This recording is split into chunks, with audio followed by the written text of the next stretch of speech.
Nossas saudações, sejam muito bem-vindos a cada um neste momento tão especial. Nós estamos aqui reunidos nesse projeto, refletindo Joana de Ângeles, que é ali efetivado pela nossa casa, nosso Centro Espírita Discípulos do Evangelho, que tem como braço social Lar Irmandice. É tão bom falar de cada um dos lugares, porque nós vamos trazendo junto toda essa egrégora, né, de trabalhadores, de mentores, de benfeitores espirituais que estão conosco. E é um momento extremamente especial, porque nós estamos aqui com algumas das pessoas que efetivamente estão no projeto, trabalhando aqui, e é um momento de confraternizar, de comemorar, final do ano. Nós estamos com o coração muito imbuídos de gratidão. Nós estávamos até conversando antes de entrar aqui, né? Quanto a gratidão se faz presente no dia de hoje. E para esse encontro, nós vamos trazer o nosso Mestre Jesus. Nós vamos poder falar um pouquinho de Natal, de comemoração, de celebração, trazendo e nos amparando nesse Mestre tão querido, efetivamente podendo falar de uma maneira mais sólida desse ser, que é um exemplo para cada um de nós. Ele acaba sendo lembrado de inúmeras maneiras nessa época do ano, porém, nós vamos nos ancorar na codificação, nos ensinamentos de Joana de Ângeles, de tantos amigos, né, que nos disponibilizam reflexão através de estudo, de leitura, de aprendizado.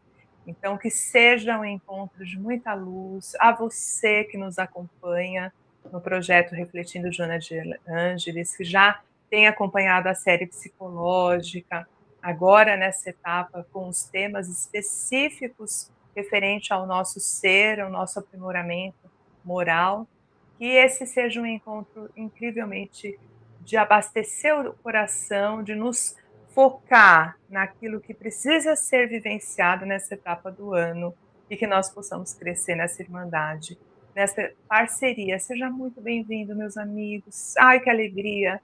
Um abraço em cada um de vocês. Outro para você e para todos. É uma grande alegria estar falando do Mestre Jesus, desse momento, e de avaliarmos, né, esse período e resgatar tudo aquilo que Jesus sempre tentou nos ensinar e que talvez de alguma forma a gente ainda não entendeu, mas o quanto que é importante a gente estar trazendo ele sempre aí nas nossas reflexões. É uma grande alegria estar com todos. Concordo, é um momento realmente crucial para nós, né, muito importante, de reflexão sobre a encarnação do espírito mais elevado que já visitou o planeta Terra, né? Que, segundo o Livro dos Espíritos, né, Jesus é guia e modelo, né? Então, esse guia e esse modelo que nós temos é o modelo do espírito que atingiu o grau da perfeição, né? Na obediência a Deus, e faz todo sentido para nós refletirmos sobre a sua encarnação, porque foi uma encarnação realmente de muita luta, de muito trabalho, e de um clima tão excelso que ele inaugurou no planeta Terra, com o seu advento, com a sua encarnação, que até hoje nós dividimos, inclusive, o nosso período histórico em antes e depois de Jesus, porque ele foi um marco, né? Um marco da nossa reestruturação moral. E acho isso muito importante em todos os tempos, não só no tempo do Natal, mas também a gente refletir o que representou, o que representa e o que ainda continuará representando, né, a encarnação de nosso Senhor Jesus Cristo. Muito bom falar sobre esse assunto, a ótica, né, à luz da doutrina espírita. Quer trazer alguma consideração, Bárbara, para iniciarmos? Sim, quero agradecer, Edna, pelo convite, a Regina, o Antônio, nossos irmãos de caminhada, por falar de um tema assim que me toca tanto, que é do Mestre Jesus, o quanto ele me movimenta a desenvolver projetos, né? Então, o quanto é importante, assim, o quanto ele me modificou, né? E como pessoa e como tem modificado. Então, estou muito feliz de estar aqui hoje com vocês. Eu pensei, para começarmos, já que nós estamos no projeto Refletindo Joana de Ângeles, lembrar o quanto essa nobre mentora, ela foi tocada por Jesus. Quando nós avaliamos ali as encarnações dela, que foram passadas pelo nosso querido Divaldo Pereira Franco, ela conseguiu ali compartilhar com ele as suas vivências, tanto que o artigo que eu e a Rê escrevemos é baseado nas encarnações dela. E aí nós refletimos por um dos elementos da psicologia analítica, que é a abordagem que a Joana bebe dessa fonte de maneira muito intensa, muito complexa ali. E nós temos um conceito teórico que se chama numinoso, com N, numen. E ali Joana é tocada por aquela força, né? Aquela força, assim, que impulsiona, que movimenta, que faz um marco, que faz aquele registro naquele espírito imortal, que a partir daquele momento ela não é mais a mesma. Então vamos lembrar um pouquinho, para começar, de Joana de Cusa, aí nós vamos voltar lá na era cristã, aquela mulher casada com Cusa, que é um nobre funcionário de Herodes, ali, vivendo a vida toda em desalinhos, e Joana não estava satisfeita com aquilo. Quando ela ouve falar sobre Jesus Cristo, aquela aparição daquele homem envolvendo as pessoas, né, conseguindo ali atingir através da fala, do olhar, de um compromisso, de algo que vai causando uma repercussão, um movimento naquela época, que, como o César bem disse, está aqui até hoje, né, nos movimentando também. E a nossa querida Joana de Cusa, ela é tocada por Jesus. Então, os ensinamentos daquele homem, a maneira como ele se apresenta, tem total influência, e ela sente que tem conexão com o seu espírito imortal.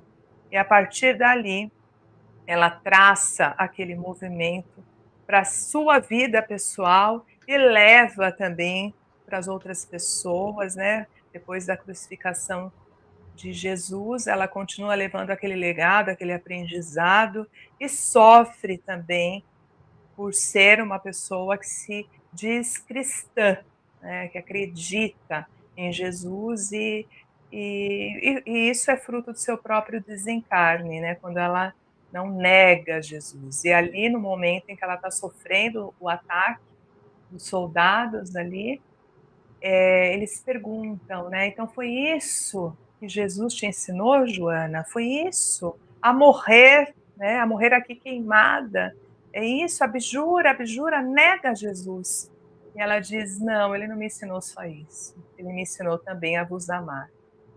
Então fica esse sentimento. Pensei em começar com essa história para a gente trazer a força dessa mulher, a força desse feminino, que é a mentora desse trabalho, e só alguém que conviveu com Cristo, depois na série psicológica, tem total propriedade para trazer livros que nos trazem a profundeza do ser que é o nosso querido Jesus Cristo. Faz muito sentido, não faz? Sim, sim.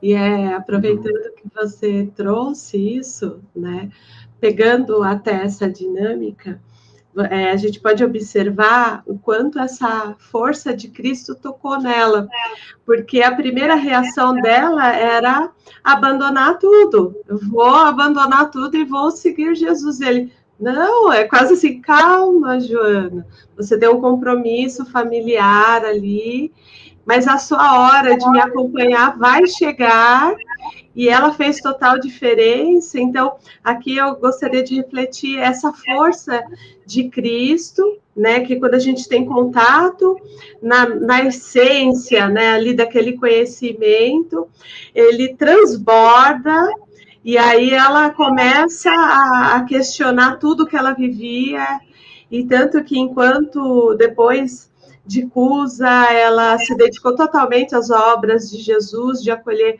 as viúvas, as crianças ali, até esse momento derradeiro de não ter dúvida da escolha que ela fez.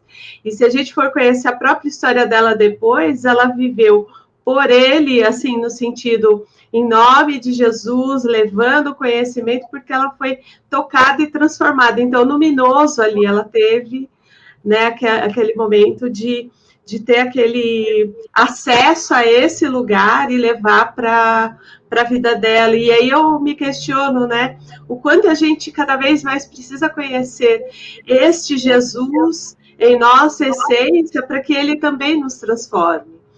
Quanto que a gente pode estar levando dessa força, tanto feminina quanto essa força maior de Cristo para a nossa história e para lidar com as nossas dificuldades, não é mesmo? Ah, que lindo. E aí me lembra um questionamento que Jesus fez aos seus discípulos em dado momento da preparação que ele fez para que eles pudessem exercer bem o seu apostolado. Então, ele chegou e perguntou para os discípulos em uma ocasião: quem dizem os homens que eu sou? Uns dizem que você é Elias, outros dizem que você é o profeta, é o Messias, enfim. Muitas coisas se falavam de Jesus, né? E aí Jesus falou, tá bom, isso é o que eles dizem, né? Mas e vocês? Para vocês, quem eu sou? Essa que é a pergunta, ela continua sendo feita até hoje. Tá bom, falam tudo isso de mim, mas para você, para mim, para você, quem realmente é Jesus de Nazaré, né? E aí a gente remonta um livro do Emmanuel, que é fantástico, que foi escrito em 1938, por Emmanuel, através das mãos abençoadas que psicografaram a obra, né, as mãos de Francisco Cândido Xavier. O livro chama-se A Caminho da Luz. E nesse livro A Caminho da Luz, informações muito importantes nos são passadas sobre Jesus. Dizem que a espiritualidade superior, nos afirma o livro bem no começo, essa espiritualidade superior designada pelo próprio Pai, pelo próprio Criador, pelo próprio Deus, essa espiritualidade superior que é formada de espíritos incumbidos da criação e assistência de todos os planetas, estrelas e de todas as obras da criação, essa equipe só se reuniu ao longo da história em 2 períodos, em 2 ocasiões. A primeira vez foi para deliberar como seria criado o nosso sistema cosmogônico, o Sol, os planetas, as estrelas. E a segunda vez foi para deliberar como haveria de ser feita a encarnação de nosso Senhor Jesus Cristo. E aí a gente faz um paralelo do livro A Caminho da Luz com o Evangelho de São João, o prólogo, onde diz assim: no princípio era o Verbo, escrito com V maiúsculo, e o Verbo estava com Deus, e tudo foi feito por meio dele, e nada foi feito sem ele. E lá no versículo 14 ele diz assim: e este Verbo se fez carne e habitou entre nós. Então está falando da encarnação de Jesus. Quer dizer, um espírito muito mais antigo do que nós podemos imaginar. Mais antigo do que a Terra, do que a história da humanidade que está aqui presente na Terra, e que, segundo as fontes mais recentes que a gente leu da doutrina espírita, comanda não só a Terra, mas mais 5 planetas. Inclusive, a Capela, a constelação do Cocheiro Capela, também está sob o comando de Jesus. É interessante a gente entender como essa encarnação se dá. O Verbo, o V maiúsculo, é a palavra de Deus. E essa palavra de Deus, que é a palavra criadora, que também fala no Gênesis da Bíblia, e Deus disse, faça-se a luz, e a luz foi feita, ele cria através da palavra. Esse verbo também determina a criação de um ser que seria, né, após milênios, milhões de anos de evolução, o Cristo que nós conhecemos. Por isso que ele falava e os judeus não entendiam. Vocês estão achando ruim que eu não tenho 30 anos de idade e estou falando que sou antes de Abraão? Abraão viveu muito tempo antes da encarnação de Jesus, mas Jesus é muito mais antigo do que Abraão. Mais antigo do que a construção do planeta Terra há 4,5 bilhões de anos, Jesus já era Jesus. Então, esse espírito muito antigo encarna entre nós por determinação de Deus. E o verbo de Deus, a palavra de Deus, se fez carne e habitou entre nós. E por isso que ele falava, né? Também no 15º capítulo do Evangelho de João, ele diz assim: eu sou a videira e meu pai é o agricultor. Aquele que permanece em mim e eu nele, esse dá muito fruto, porque sem mim nada podeis fazer. E aí, toda a história da humanidade é marcada por uma série de espíritos de luz que vão encarnando em períodos diferentes da história, mas, segundo Emmanuel, todos eles foram comandados por um único líder, o Mestre Jesus. Buda, Maomé, Confúcio, Sócrates, Platão, são espíritos que foram encarnados no planeta Terra, mas liderados por Jesus. Inclusive os profetas hebreus do Antigo Testamento, todos eles trabalharam sob o comando de Jesus. Jesus era o grande articulador do plano de crescimento e de evolução espiritual do planeta Terra. Então essa é a importância da encarnação dele, a encarnação de alguém que viria para mudar a nossa história. Enquanto que os hebreus esperavam a encarnação de um líder parecido com Moisés, que viria trazer a libertação da escravidão hebraica pelos romanos através da espada, Jesus vem, mas não para essa libertação passageira, que não é definitiva, que na realidade é sustentada pela violência, né, e que não vai permanecer. Mas ele viria para nos anunciar uma libertação muito maior, que era uma libertação do ponto de vista espiritual, e que tem consequências na nossa vida prática. Raciocinemos.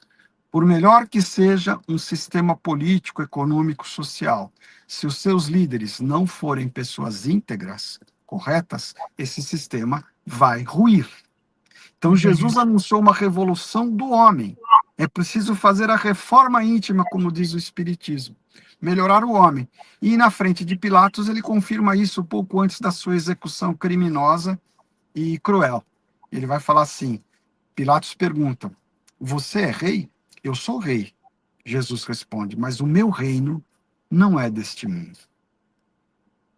Então, aí a explicação dessa revolução que Jesus estava trazendo, que não adianta mudar as estruturas se você não mudar o coração do homem.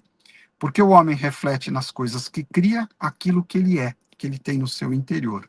Por isso não é o que entra pela boca do homem que o mancha, mas sim o que sai da boca do homem. Porque é de dentro do nosso coração que saem as coisas ruins, a maldade, a corrupção, todo tipo de coisa que denigre a imagem do homem e o acorrenta a uma escravidão. Quando a gente mudar o coração do homem, a humanidade toda estará mudada. E essa é a revolução que Jesus veio nos trazer, através da ótica da doutrina espírita, que é a terceira revelação, que veio complementar toda a nossa compreensão em relação a essa figura realmente extraordinária, de beleza ímpar, que o Livro dos Espíritos vai dizer. Kardec pergunta qual é a nossa maior referência, né? E os Espíritos vão responder, Jesus, que é o nosso modelo e guia. Por que modelo? Modelo porque a gente pode se espelhar em Jesus para tudo. Ele é o modelo que tem que ser seguido. Qualquer coisa que a gente vá fazer, o que Jesus faria se estivesse no meu lugar? Eu tenho certeza que a gente vai fazer a coisa certa, porque Jesus sempre vai agir com uma sabedoria muito maior do que a nossa e capaz de nos conduzir à paz. E por que guia? Guia aquele que não nos abandona, que está constantemente presente junto conosco, nos guiando pelo caminho certo. Essas duas vertentes têm que ser muito bem exploradas, estão lá no Livro dos Espíritos. Jesus modelo, Jesus guia, que encarna entre nós, que é o Verbo encarnado, a palavra de Deus que se faz presente entre nós. E é interessante, né, o que o Antônio está falando, que Jesus, ele é o nosso governador do planeta e de mais 4 planetas, além de nós, Capela, por isso que a gente recebeu, então, né, os queridos de Capela, que muitos de nós somos, né, segundo Chico Xavier, quem acredita em reencarnação é capelino, então, parece que a gente já levou bomba, né? Eu achei... Deve estudar muito, Bárbara. Parece que, enfim, mas está tudo bem, estamos nos regenerando aí. E Jesus, ele é um construtor, um espírito construtor em plano maior, né? De galáxias, de planetas, de sóis. Ele é muito grandioso. E, ao mesmo tempo que nós somos construtores em plano menor, né? Nós somos co-criadores, então a gente está aqui para ajudar nesse processo de evolução, de construção de um mundo cada dia mais regenerado, né? A importância ela é muito grande. O que me chama a atenção, por exemplo, em Jesus, ele poderia vir aqui na Terra e falar muito bem sobre ciência, muito bem, né? Pelo conhecimento que ele tem. Só que ele sabia que, na verdade, o que nós estávamos precisando era aprender a amar, né? Então, e Jesus, com o amor que ele já adquiriu, né, e o que se fala, né, que são ondas gama, né, ultra curtas e que são muito penetrantes, e era por isso que ele tinha um magnetismo muito bom, muito grande, né, onde penetrava, ele conseguia enxergar o ser humano no, né, então aí fala, né, da psicologia de Jesus, porque ele tinha uma noção, ele via às vezes uma pessoa cometer um erro, uma situação, né, equivocada, mas ele conseguia enxergar no âmago daquele ser a necessidade que essa pessoa tinha, por que ela agia daquela forma, né? Então, é muito interessante. E a Joana de Ângeles, imagina, com contato, né, direto com Jesus, e o que me admira muito nela, assim, a maturidade espiritual dela, porque para ela transpor o padrão social em que ela vivia para seguir a Jesus e largar tudo, deixar tudo para trás, a parte material, que é muito forte para a gente, porque a parte material, ela entra nas nossas necessidades de segurança, de conforto, né? Às vezes até de uma certa tranquilidade momentânea, mas sim. E ela sair dessa zona de conforto para seguir a Jesus é de muita admiração. Porque é mais fácil a gente seguir, a gente ter fé quando a gente não tem nada, materialmente falando, porque a gente espera, de alguma forma, bom, já que essa vida não me oferece nada, eu vou pensar então numa vida futura que seja melhor. E aí é mais fácil nutrir essa fé. Agora, quando eu tenho muita coisa, só que eu entendo que o que eu tenho não me traz, não me preenche de maneira existencial, e aí eu quero algo mais, para, né, na época, e para a Joana, é de muita admiração, assim, por mim, de ver tudo isso. É, porque ela tinha os privilégios todos da corte, né? Quem vai pegar ali a história e aprofundar, ela, uma patrícia, né? Pelo marido ser um funcionário, assim, né? De nome, de renome ali, ela vivia aqueles privilégios. E é o que você está falando mesmo, vocês estão trazendo toda essa temática.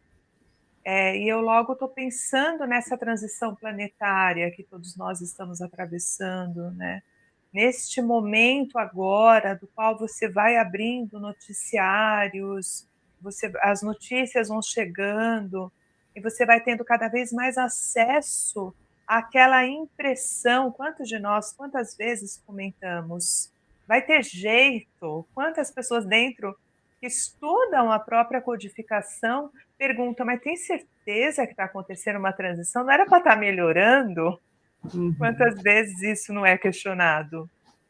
E o quanto esses ensinamentos, que cada um de vocês está trazendo essa reflexão, o quanto cada um desses elementos, ele é de suma importância para que nós possamos conseguir atravessar este momento.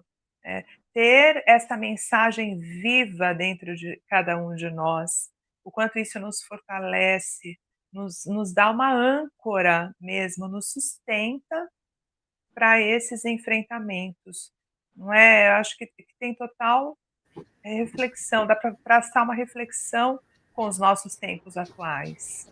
Exato. E aí, assim, entrando... até pegando o gancho do próprio Antônio, que trouxe a questão da liberdade, né? E a própria Bárbara trouxe a questão de abrir mão dos privilégios em nome dessa obra que ele trouxe.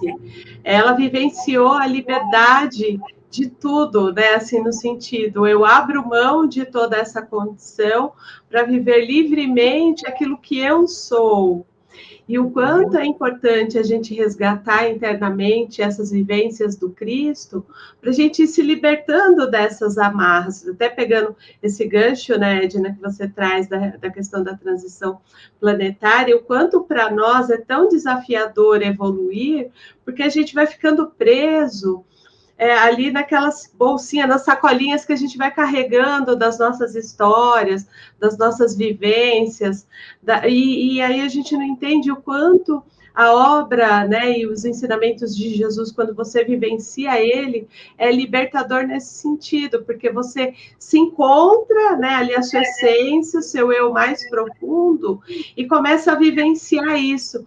E eu acho até interessante que a Bárbara trouxe, assim, o quanto conhecer a obra de Jesus trouxe mudanças para ela, de escolha, de como ela foi conduzindo a vida dela, para mim também, assim, eu já gostava de Jesus antes até de descobrir quem era eu, então, assim, a gente vai vendo que quando ele toca o nosso coração e a gente compreende essa grandiosidade, esse ensinamento, parece que, assim, dá uma motivação interna de falar assim, não, eu preciso, ou assim, assim, tipo, algo interno começa a borbulhar ali internamente, falando, não, eu preciso mudar, porque eu preciso vivenciar cada vez mais isso. E o quanto mais próximo dele a gente estiver, talvez essa transição vai ficando um pouco mais leve. Não quer dizer que a gente não vai ter desafios, mas é como se a gente fosse encontrando esses recursos internos para olhar para tudo isso como um observador e falar, ok, a gente vive tudo isso daqui, mas eu preciso ir além de tudo isso que eu vivo para transformar tanto a minha vida quanto a vida de quem está ao nosso redor. E desculpa, Bárbara, de ter te cortado. Não, imagina, que isso. É gostoso, né, esse bate-papo, e é legal porque a gente vai conversando vão vindo ideias, né? É muito bom. Não, e eu queria lembrar que do primeiro livro da série psicológica da Joana de Ângeles, que é Jesus e a Atualidade, na introdução, né, ela fala muito sobre, assim, o quanto o ser humano ele tem se perdido no hedonismo, né, naquela coisa do viver intensamente a vida e aproveitar o máximo possível, né? Claro que é importante a gente se dar essa oportunidade, ao mesmo tempo que a gente precisa olhar para o macro, né? Então, assim, o que eu tenho contribuído em termos de, né? Como que tem sido a minha contribuição em relação para o mundo, né? Então, o que de pequeno legado eu posso deixar para as gerações futuras? Como que eu posso trabalhar nisso?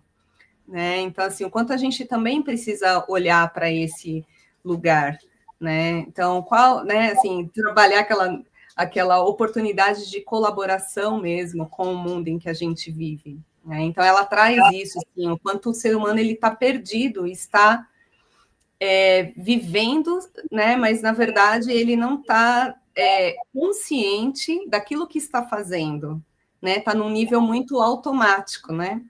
Então, eu acordo, eu trabalho, eu volto para casa, eu gasto meu dinheiro, e aí tudo volta, né? E é um ciclo. E talvez é o convite de deixar, né? A gente deixar um espaço da nossa vida para fazer algo mais, né?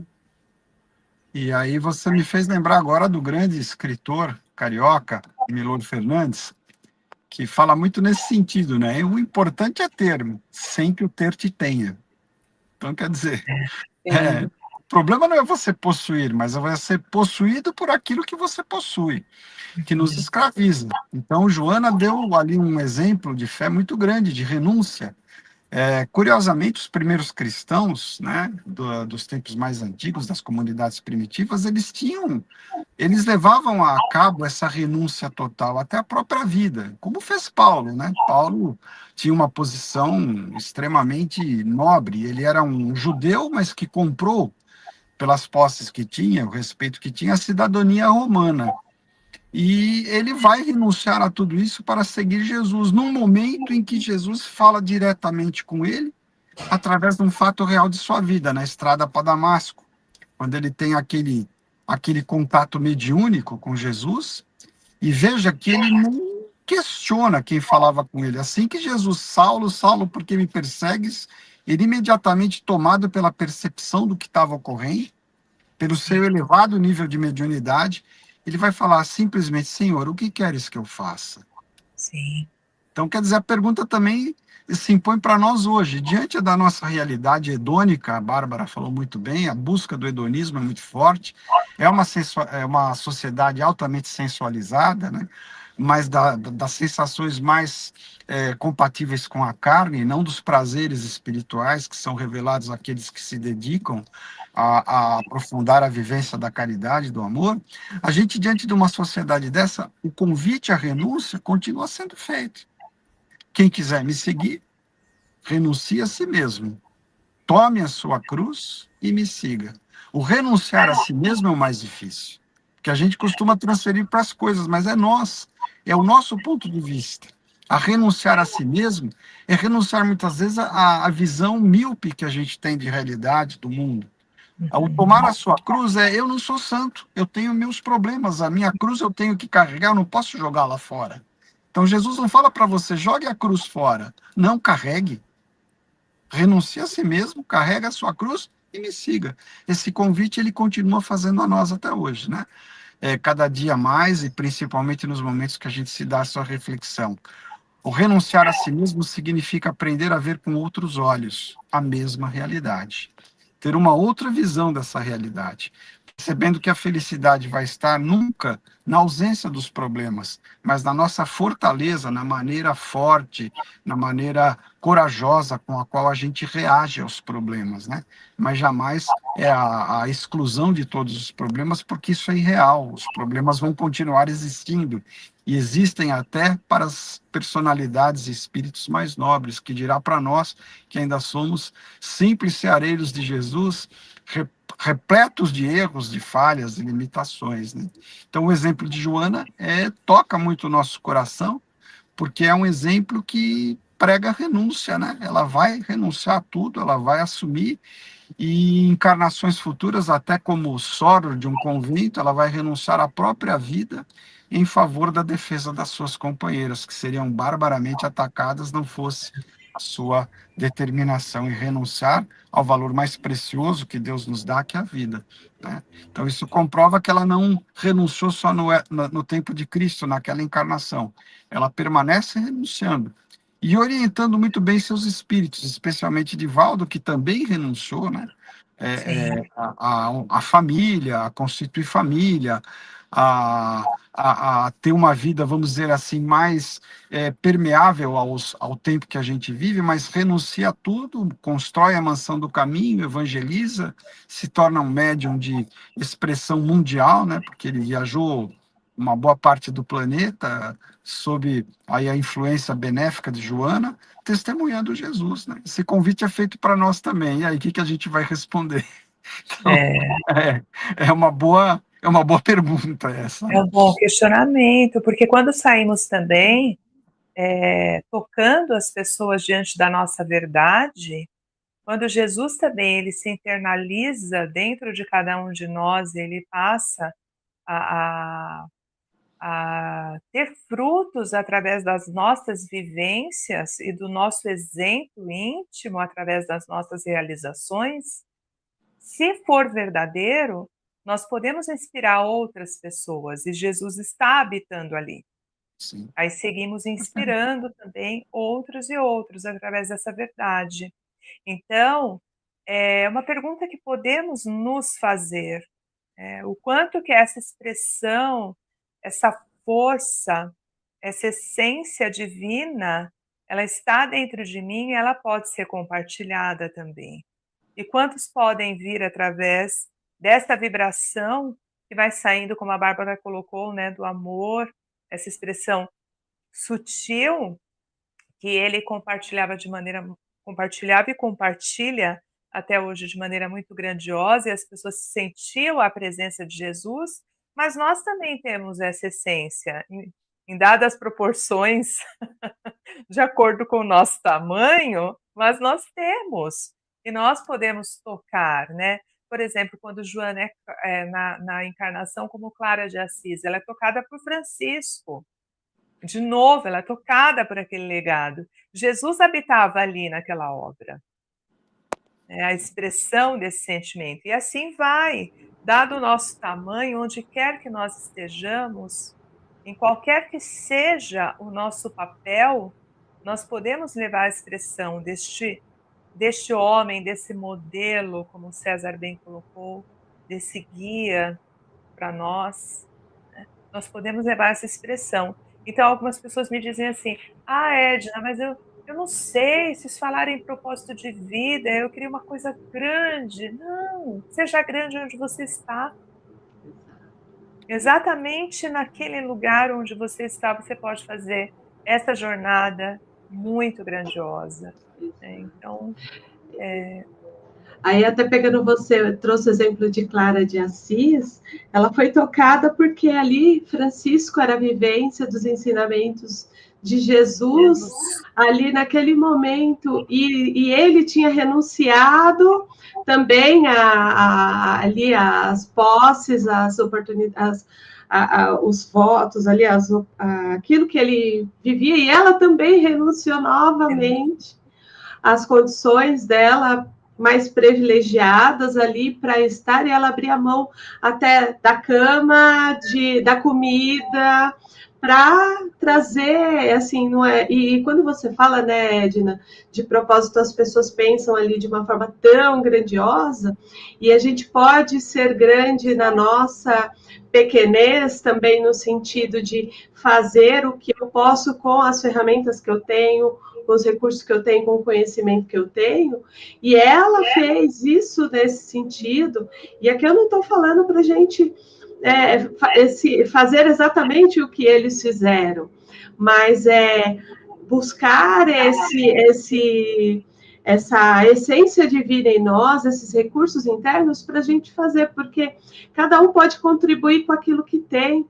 E se a gente pensa nessa época de Natal de Jesus, a gente entra muito na questão de compras, de ceias, de estar entre a família, mas não de resgatar, por exemplo, o papel da família, qual é a vivência que a gente pode ter com essa família, será que eu preciso dispor daquilo que eu não tenho financeiramente para comprar algo que às vezes o outro não vai nem utilizar, mas como eu posso usar esses recursos internos e vivenciar esse Jesus em nós, dentro do nosso lar, com a nossa família, com a nossa comunidade, com os nossos colegas de trabalho, e isso expandindo, né? E ser esse exemplo, esse despertar o divino em nós e naquele que está ao nosso redor.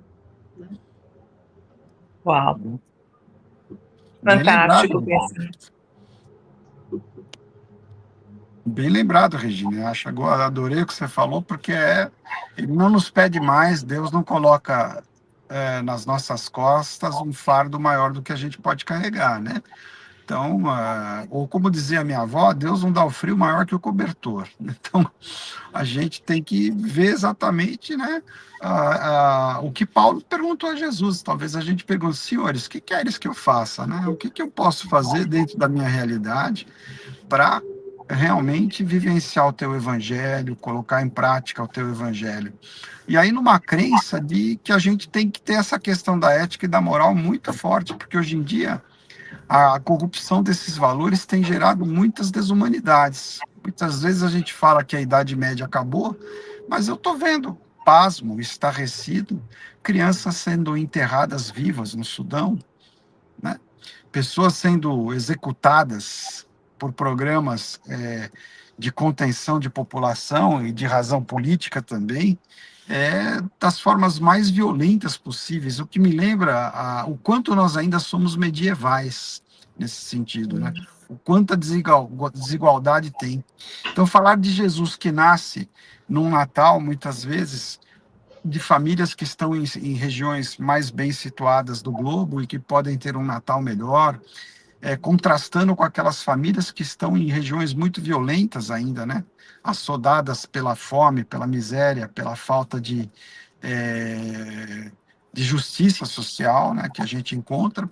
A gente tem aí grandes desafios para cristianizar esse mundo. E romper esse ciclo só depende de nós, né? Só depende da nossa boa vontade, da nossa força de vontade, de lutar contra tudo isso, de lutar contra insanidades que a gente vê constantemente acontecendo no nosso planeta, fruto de uma visão totalmente deturpada da realidade, né? Onde o amor ainda é muito bonito nos versos, nos poemas que a gente escuta, mas que ainda está muito longe de se tornar uma realidade, apesar de todos os esforços que têm sido feitos. Mas a gente tem que ter uma postura como a de Jesus, que viveu numa época muito pior, que encarnou entre nós numa época muito pior. E ele não perdeu a esperança. Então, contemplando o exemplo do mestre, a gente não pode se deixar tomar pelo negativismo, né? Olha, eu não posso fazer nada, é assim mesmo e está tudo certo. Não, a gente sempre pode fazer alguma coisa. E esse alguma coisa que a gente pode fazer é muito nessa história de evolução da nossa humanidade. Cada vez que a gente se dedica a alguma coisa que é possível fazer, a gente está fazendo realmente aquilo que o mundo precisa que seja feito, né?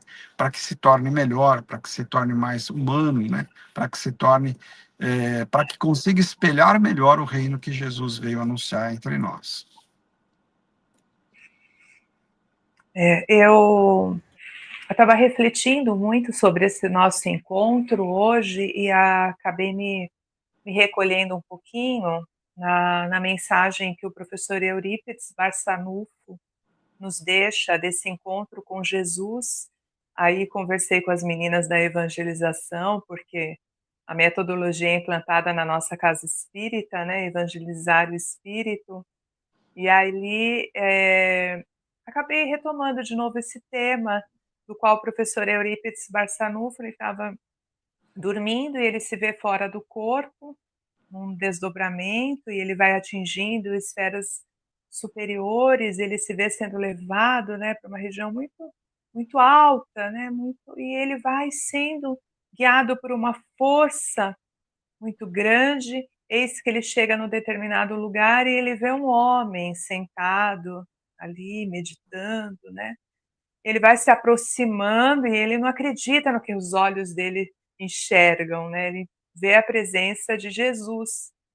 E quando ele para meio que ali, né, num susto, no ímpeto, imagina vocês, percebe Jesus ali à sua frente e ele percebe que Jesus chora, né?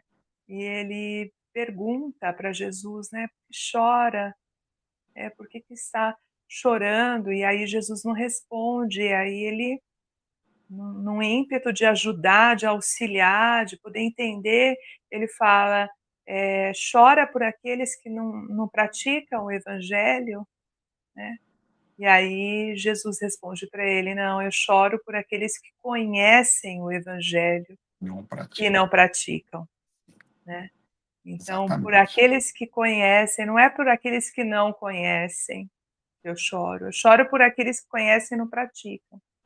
Então, essa mensagem é tão tocante, eu acho tão bonito também poder trazer essa figura, esse encontro, porque de fato, o quanto cada um de nós que está conhecendo, nós estamos conhecendo aos poucos o Evangelho ainda, não é? Estamos conhecendo, pegando o processo teórico do que é, mas o quanto que ainda nos falta conhecer no sentido de vivenciar, né? Vivenciar de fato e poder praticar, né? Então, deixar esse exemplo que...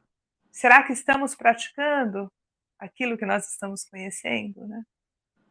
É o exame que Santo Agostinho pede para que a gente faça, né? O exame de consciência toda noite antes de deitar. Eu fui um bom cristão hoje? A quantas pessoas eu ajudei? Eu coloquei os meus serviços à disposição da comunidade que eu trabalho, eu servi, eu atendi. Até que ponto eu fui uma pessoa boa, né? Essa pergunta, até que ponto, ela é um pouco perigosa, porque até que ponto, né, a gente realmente se dedica e faz da nossa vida um apelo de fraternidade, de amor, né? De exemplificação do que Cristo foi. E aqui me recordo de uma frase de um teólogo muito conhecido e que escreveu vários livros importantes, um deles chamado Jesus Cristo Libertador. Ele diz assim: Jesus é a permanente e incômoda memória daquilo que nós deveríamos ser e ainda não somos. Então, eu falei, tem toda a razão. É uma memória que incomoda, porque nos questiona, nos coloca na condição de reconhecer o quanto a gente está distante ainda desse ideal. Mas se a gente desistir, aí que não chega mesmo, né? A gente tem que ter essa disposição de querer caminhar. A salvação é uma vontade, é um ato volitivo, é da vontade. Eu não posso ajudar quem não quer ser ajudado. É preciso que eu queira ser ajudado, é preciso que eu procure ajuda, é preciso que eu queira seguir Jesus, né? E essa é a primeira grande parte, a vontade é determinante disso. Até que ponto eu estou comprometido com isso? Até que ponto Jesus é importante na minha vida? São questões que a gente tem que responder. E reforçando o que você muito bem falou, Edna, aí Chico Xavier nos dá uma dura também, né? Numa outra ocasião, um espírita chegou para o Chico Xavier e bateu no ombro dele e falou: Chico, eu estou muito preocupado. A Igreja Católica vai acabar com o espiritismo, vai nos perseguir, vai nos condenar ao ostracismo. Chico falou: calma, meu filho, os espíritas vão fazer isso muito antes que os católicos. Eu falei, Chico. é para a gente pensar, né? Cuidar, né? Porque a gente está falando dos outros, às vezes a gente mesmo é que precisa, né? Tomar cuidado, porque os nossos exemplos falam mais que as nossas palavras. Né? Sim. Eu, assim, ouvindo vocês falarem, me lembrou uma história que o Divaldo conta, que uma vez ele estava muito doente, ele estava com uma dor de garganta que deixou ele ele até emagreceu, ficou muito mal. E a Joana de Ângeles chega e ele, né, espera que ela o console, algo assim. E aí ele fala: poxa, minha irmã, a senhora tem escrito para tantas pessoas e nunca me deu uma mensagem pessoal. Aí ela fala assim: mas eu não falo na segunda pessoa, tu, ti, é para ti que eu escrevo, né? Mas mesmo assim, ela ficou tocada com a situação dele. Então ela diz, né? Então ela conta o seguinte, né? Que havia uma fonte onde não tinha minadoras muito grandes, e um dia essa fonte orou para Deus e pediu para que ela crescesse. Então Deus fez com que chovesse, ela cresceu até a borda, aonde alguns animais começaram a sorver sua água, algum viajante sedento começou também a utilizar daquela água. Então, e ela ficou tão entusiasmada que ela orou para Deus para que ela crescesse cada vez mais. E aí ela se tornou um regato a partir da chuva que Deus, na sua infinita bondade e amor. E esse regato ficou tão entusiasmado que pediu, então, para que chovesse, então, para que ele se tornasse um rio. Então, Deus, na sua bondade, fez com que chovesse e ele se tornou um rio. E aí ele começou a irrigar as árvores ressequidas das árvores, onde elas começaram a se renovar. Só que ele não conseguiu alcançar o mar, porque tinham muitos obstáculos ali ainda no caminho. Né? E aí ele fala: meu Deus, eu queria tanto alcançar o mar, mas há tantos impedimentos. né? E aí Joana de Ângeles fala para a Divaldo, ela fala assim, então, assim é a sua história. Se tu queres alcançar o mar, que nada interfira na sua marcha, né? Em muitas situações, silencia, cresça, né? Porque um dia você transporá um obstáculo maior e chegará ao oceano do amor divino, porque o oceano do amor divino é a fatalidade que nos aguarda. Então, só para lembrar. Nossa! Aquele momento que fica todo mundo quietinho pensando, né? Pois é.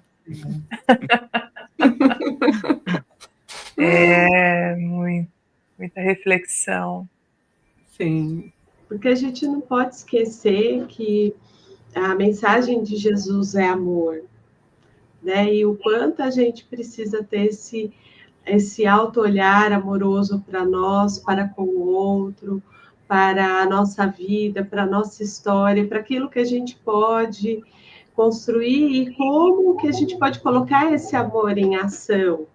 Porque ele foi o maior exemplo de amor na nossa história, né? Eu gosto muito da parte do Livro dos Espíritos, quando fala da lei de justiça, amor, caridade, porque ela exemplifica exatamente o amor justo, o amor ali, né, que Jesus trouxe, exemplificando a justiça, sem julgamento, acolhendo a todos, sendo caridoso, dando o melhor. Então, assim, quando a gente estuda ali a parte das leis naturais e vem a lei de justiça, amor e caridade, é essa mensagem que Jesus traz todos os dias e ela que a gente tem que pôr em ação. Então, quando Joana traz isso para Divaldo, cresça, ultrapasse, né? Porque essa é a vivência desse amor, o quanto a gente precisa aprender com eles e colocar isso na nossa vida, porque a vida não vai ser tão simples assim, mas não quer dizer que não possa ser vivida e ser um ato de amor. E como o Antônio falou, a todos os dias, se ajoelhar e perguntar, e aí, né, meu Deus, o que o Senhor queres que eu faça? Porque Ele vai responder todos os dias para nós. Com certeza. Sim. É para refletirmos muito, né, do quanto que, de fato, essa mensagem chega a cada um de nós neste momento, e o quanto também nós aprendemos com Joana que existe uma condição emocional mesmo da nossa estrutura psíquica que nos coloca, que nós desejamos tranquilidade, que é lá quando nós estudamos na série psicológica, né? Esse ego gostando tanto, muitas vezes, de uma tranquilidade, dos prazeres, ou que as coisas sejam mais brandas, mais tranquilas, né? Quando nós estamos ali em desalinho, em desequilíbrio. E o quanto existe também essa força muito imensa, né, que é a nossa força espiritual, a nossa força de condição de transpor todas as barreiras, que nós somos guiados também por essa essência divina quando nós queremos suportar e transpor aquilo que nos causa medo, aquele sentimento de insuficiência, de menos-valia, nós podemos transpor tudo isso dando um novo significado para a nossa existência. É que isso dá trabalho, né, como nós vemos com cada um dos exemplos que são tão bem mencionados aqui, desde Francisco, a própria Joana, Chico, Divaldo, mas nós temos os exemplos de pessoas que acabam suportando dificuldades no nosso mundo, na nossa casa espírita, no nosso trabalho. Nós vemos cada um de nós mesmos sendo pessoas que vão lidando com as diferenças e com as dificuldades pessoais em benefício daquilo que intimamente nós sabemos que precisa ser feito. A Joana, num determinado momento da obra, ela diz que nós sabemos exatamente aquilo que precisa ser acionado, nós somos convidados para essa melhora. É que às vezes eu fico assim: "Ai não, não quero. Ah, não". Eu vivo dizendo para a espiritualidade: "Vocês não erraram de endereço? Tem certeza que é para eu ir fazer isso?". Eu vivo usando essa brincadeira aqui em casa, mas existe ali um convite e o nosso espírito sabe daquilo que precisa ser direcionado, né. Então, que nesse Natal, nesse momento de comemorações, nós consigamos, de fato, entrar em contato com esse self, com essa essência divina que habita em cada um de nós, né. E que nesse Natal a gente coloque em prática, né, tudo aquilo que a gente planeja de fazer, que a gente não seja como aquele cara que vai fazer sempre o regime e fica falando, né? Não, segunda-feira eu começo. Só que ele não fala qual segunda-feira, de que mês, quando. O regime começa na segunda-feira, sempre, né? A gente nunca consegue começar o regime quando quer, porque é sempre segunda-feira, mas não diz qual segunda-feira é, né? Então que a gente comece, arregace as mangas, né? Porque a inércia não vai nos levar a resultado algum. A gente precisa colocar em prática, né, os mecanismos de contenção de todo tipo de poder que nos submete ao sofrimento, à dor, né, aqueles poderes que se exercem sobre nós mesmos, né, e que estão muito ligados às concepções arraigadas, muitas vezes do nosso subconsciente, que não conseguiu ainda superar uma série de traumas e de problemas que vêm do passado e que a gente sequer sabe ou toma conhecimento de quais são esses problemas, né? Que a gente, ao vencer o nosso eu interior, que precisa ser lapidado, a gente se recorde que o sofrimento não é nosso inimigo. Desde que a gente tire proveito e lições preciosas de cada sofrimento, é uma forma de aprendizado, né? Então, é isso que a gente precisa lembrar. E muitas vezes a gente acha que só aprende pelo amor, e é ao contrário, a gente ainda está no estágio que aprende muito pela dor. Então, não levar a dor como algo que, olha, você acha que Deus não gosta de mim, está me colocando esse sofrimento todo, eu mereço. Não, o que que Deus está tentando me dizer com o sofrimento que eu tenho e com as coisas que acontecem na minha vida? Vale também perguntar o que Deus transmite para mim com as coisas boas que acontecem, né?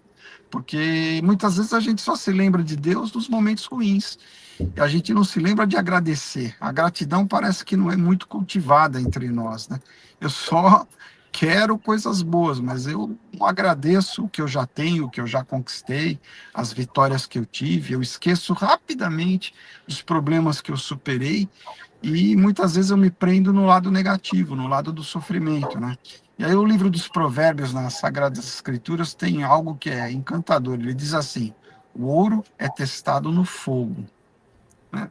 A gente, se realmente não for submetido às provas que a gente tem que passar, a gente nunca vai saber se realmente aprendeu, se está preparado. Então, não maldiga as provas e expiações, abençoe-as, porque são oportunidades preciosas de crescimento. E que nesse Natal a gente consiga entender um pouco melhor esse Jesus e que ele não nasça só no presépio, mas que ele nasça no coração de cada um de nós, né?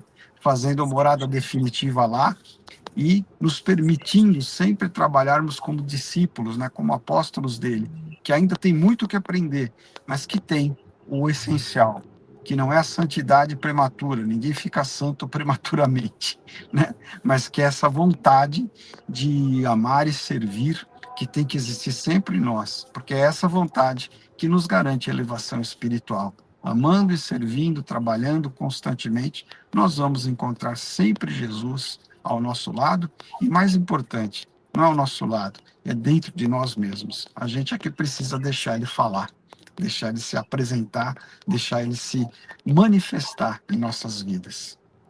Que assim seja. Eu queria ler um texto, se vocês me permitem. Eu já li aqui uma vez, mas eu acho que ele tem tudo a ver com esse momento. Posso ler, é pequeno, mas ele me toca muito e eu acho que tem a ver com o que a gente está falando aqui, né? É uma poesia do Rabindranath Tagore, psicografada por Divaldo Franco, no livro Pássaros Livres, e chama Um Lugar de Amor. Em todo indivíduo existe um recanto imaculado, virgem, inexplorado, silencioso e profundo. Em toda criatura permanece um mundo santo ignorado, nunca dante, penetrado, aguardando enriquecido de ternura. Há, no abismo de toda alma, um rochedo, um lugar, uma ilha, um paraíso, recanto de maravilha a ser descoberto. Em todo o coração se demora um espaço aberto para a aurora, um campo imenso a ser trabalhado, terra de Deus, lugar de sonho, reduto para o futuro. Em toda a vida há lugar para vidas, como em toda alegria paira uma suave melancolia, prenunciadora de aflição. Há na ilha dos meus sentimentos não desvelados um abismo de espera, um oceano de alegria, um cosmo de fantasia, para brindar-te, meu Senhor. Vem, meu amado Rei Senhor, porém um lugar em mim, dominar a minha ansiedade, conduzir-me pela estrada da redenção. E toma desse estranho e solitário país, reinando nele, iluminando com todas tuas claridades celestes, para que, felizes, eu avance, até desvalecer das forças, no teu serviço libertador. Vem, meu Rei, ao meu encanto, fazei de minha vida um hino de serviço, e por ti uma perene canção de amor. Lindo, muito bonito. Que assim seja. Amém. Que assim seja. Que linda essa mensagem. E é nesse clima que nós vamos, né, concluindo, não esgotando o tema, jamais, provavelmente. Ficaríamos horas aqui, não? Ficarei. Opa, com certeza. Muitas horas. Mas nesse próximo ano que se aproxima, que nós tenhamos muitos e muitos mais estudos, sempre ancorados por essa essência divina, que é o nosso Mestre Jesus, e através de todo esse legado, de todos esses benfeitores que nos acompanham nessa jornada, não é? Que seja de muita luz aí. Deixamos aqui a nossa mensagem de Natal, desejando sinceramente que abarque o coração de cada um de maneira muito singular, mas de maneira muito especial, né? Que assim seja, né, meus irmãos? Vocês querem assim deixar mais seja. algum recadinho? Amém. É isso, então?